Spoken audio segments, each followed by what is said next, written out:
Hello दोस्तों, स्वागत है आपका जोश इंग्लिश में। मैं आरकेडी आज आप लोग को पढ़ाएंगे सब्जेक्ट एंड प्रेडिकेट के बारे में।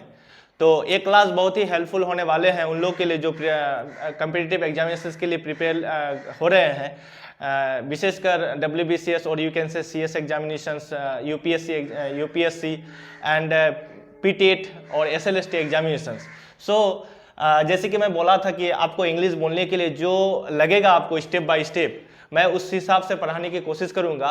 एंड जैसे कि बोला था कि क्लास के बारे में यदि मैं नेक्स्ट वीडियो अपलोड करता हूं तो क्लास उसी प्रकार 3 लिखा रहेगा, तो सो डेट आप लोग को ये हेल्पफुल हो आप लोग के लिए, आप लोग क्लास वाइज आप इसको देख पाए कि किस वीडियो किसके बाद आया है। तो you can see their class 2। तो आज इस क्लास 2 में आज हम लोग को आप लोग को पढ़ाएंगे सब्जेक्ट एंड प्रेडिकेट।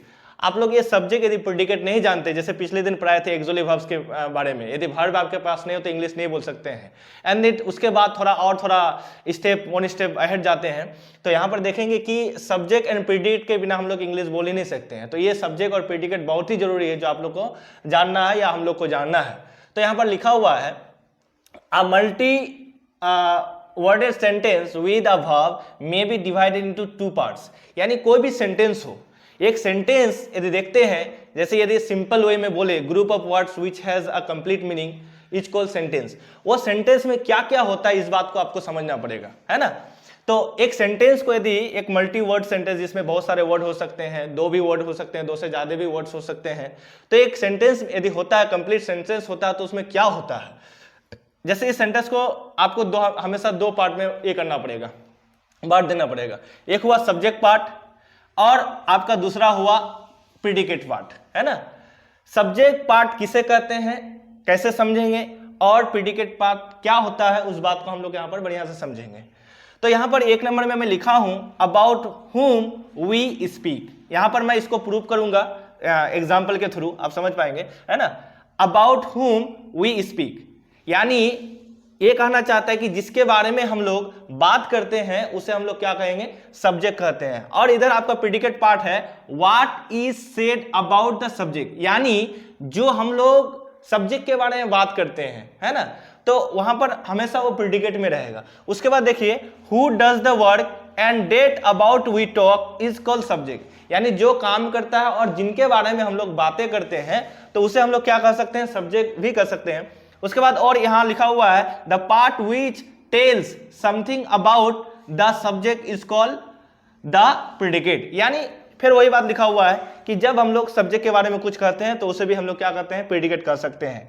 एंड और एक बार ट्रिक हमेशा याद रखिएगा कि subject could be only 2 classes. जब भी सब्जेक्ट होगा 2 ही क्लासेस होगा, क्या क्या, एक होगा नाउन और दूसरा होगा आपका प्रनाउन, ठीक है। और predicate could be any classes, जैसे कि नाउन हो, प्रनाउन हो, एग्जेक्टिव हो, और कुछ भी हो सकता है आपका etc, है ना। तो एक एग्जांपल के थ्रू आप बेहतर ढंग से आप समझ पाएंगे सब्जेक्ट और प्रेडिकेट के बिना। तो देखिए प्रेडिकेट का क्या जरूरत है ना। यदि प्रेडिकेट नहीं हो तो आप सेंटेंस कुछ एक्सप्रेस ही नहीं कर पाएंगे, सब्जेक्ट कुछ एक्सप्रेस ही नहीं कर पाएगा। तो देखिए Rohit can speak English very fluently, Rohit can speak English very fluently. यदि मान लीजिए रोहित कुछ कहना चाहता है या मैं ही कुछ कहना चाहता हूं, सिर्फ यदि मैं बोलूं कि मैं,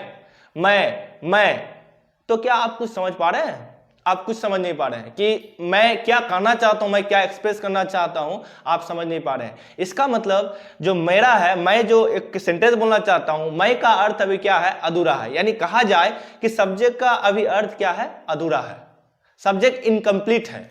तो सब्जेक्ट के अधूरे अर्थ को जो पूरा करता है, सब्जेक्ट के अधूरे अर्थ को पूरा करने वाले शब्द या सब समूह को हम लोग क्या कहेंगे, प्रेडिकेट कहेंगे। तो अब मैं कह दिया कि आज आप लोग को मैं क्लास 2 में सब्जेक्ट और प्रेडिकेट के बारे में समझाना चाहता हूं। तो क्या आप लोग समझ पा रहे हैं, ऑफ कोर्स समझ पा रहे हैं, है ना, क्योंकि अभी सब्जेक्ट का अर्थ क्या हो गया है, पूरा हो गया। आप समझ पा रहे हैं कि मैं क्या कहना चाहता हूं। जैसे आप ही मान लीजिए कि सर मैं कुछ आपसे पूछना चाहता हूं, तो मैं कुछ आपसे पूछना चाहता हूं, यदि आप बोलते हैं सिर्फ मैं, तो मैं कुछ समझ पाऊंगा, कुछ भी समझ नहीं पाऊंगा।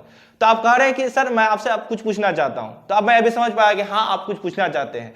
तो यहां पर देख रहे हैं कि Rohit can speak English very fluently, can speak English very fluently को यदि हटा देते हैं तो आप समझ नहीं पाएंगे कि रोहित क्या कहना चाहता है। तो रोहित बहुत तेजी से इंग्लिश बोल सकता है, ये कहना चाहता है। तो आप समझ पा रहे हैं। यदि फिर भी नहीं समझे प्रेडिकेट या सब्जेक्ट के बारे में या प्रेडिकेट के बारे में, तो आप ऐसा कीजिएगा, सब्जेक्ट को अलग कर दीजिएगा और जितने भी कुछ होगा ना वो सब क्या होगा, आपका प्रेडिकेट होगा। यानी कहना चाहते हैं कि सब्जेक्ट को छोड़कर बाकी सब क्या होगा, आपका प्रेडिकेट होगा।